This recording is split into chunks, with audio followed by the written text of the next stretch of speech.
Oke, kita lanjut ya dengan hukum Hess. Ini udah beberapa kali ibu aku singgung, ini udah beberapa kali ya.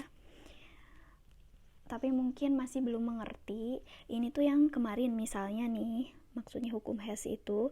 Jadi dia tidak memikirkan jalannya reaksi, tapi yang dia lihat yaitu hasilnya gitu. Jadi maksudnya gini, misal kita pengen bikin A menjadi D, nah berapa delta H-nya? Tapi ternyata dengan kalorimeter dia nggak bisa diukur A menjadi D ini. Tapi misalnya di data yang lain kita punya nih data A jadi B, terus B jadi C jadi D, itu kita punya delta H-nya. Misalnya delta H-nya ini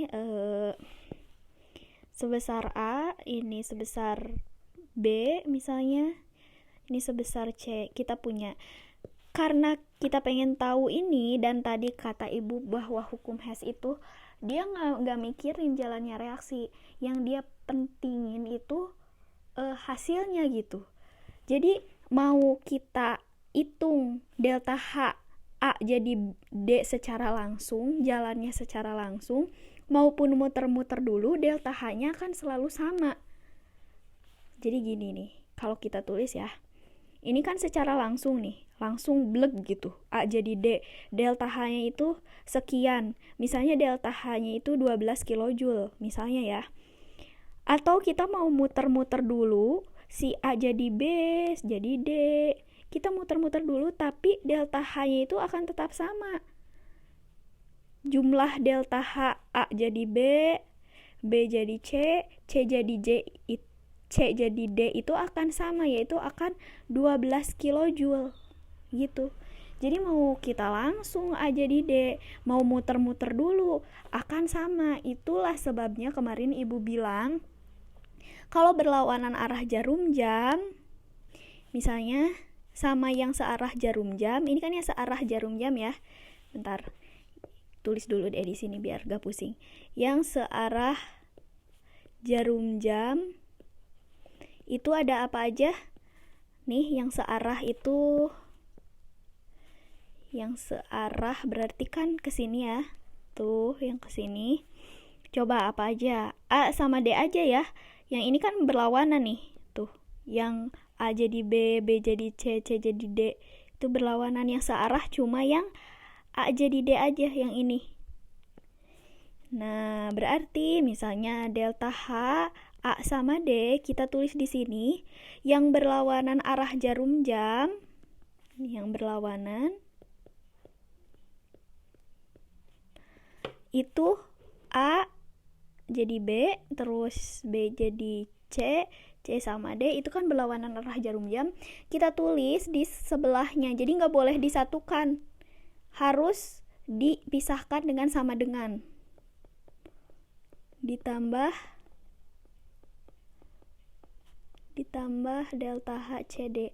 Nah, itulah sebabnya tadi kata ibu, mau secara langsung, ini langsung ya, reaksinya langsung, atau mau muter-muter dulu, itu harga delta H-nya kan tetap sama. Kalau ini 12 kJ nih, si delta H AD secara langsung, ini juga pasti jumlah dari mereka adalah 12 kJ. Itu prinsip yang digunakan di dalam hukum Hess. Begitu ya maksudnya. Oke. Jadi nih misalnya kita mulai baru. Misalnya di dalam kimia kita tuh ingin bikin gas CO2 dari gas CO2 itu gas ya, dalam bentuk gas, dari karbon dalam bentuk padatan dan oksigen dalam bentuk gas. Bagaimana caranya kita cari itu dengan hukum Hess? Tapi ternyata ya, ini tuh gak bisa diukur secara langsung. Ini gak bisa diukur secara langsung delta H-nya. Tapi kita punya data, nih kita punya data ternyata C setengah O2 jadi CO gas, kita punya data delta H-nya misalnya di sini berapa gitu. Terus kita punya data CO gas ditambah setengah O2 jadi CO2 gas. Ini kita punya datanya lagi. Nih, gitu. Kan kalau ini secara langsung ya reaksinya kita bisa nyari.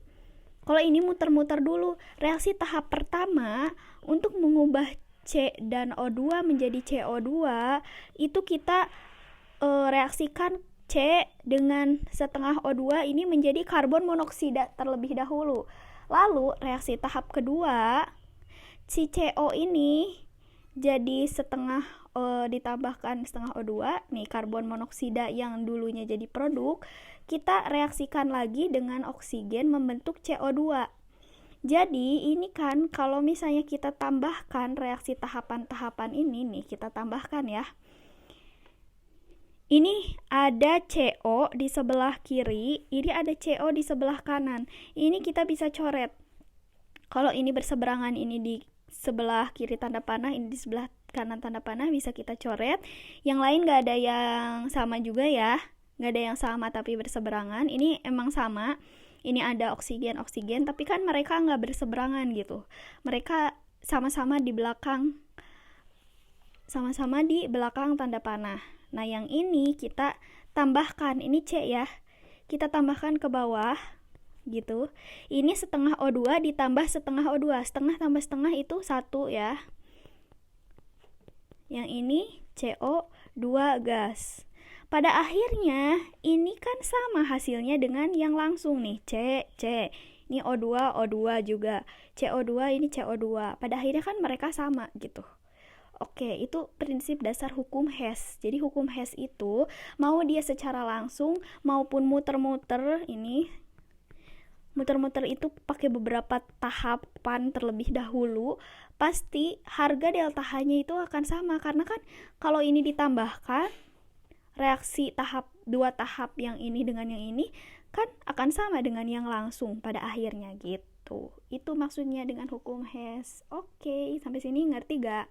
Kalau ada yang mau ditanyakan boleh ya.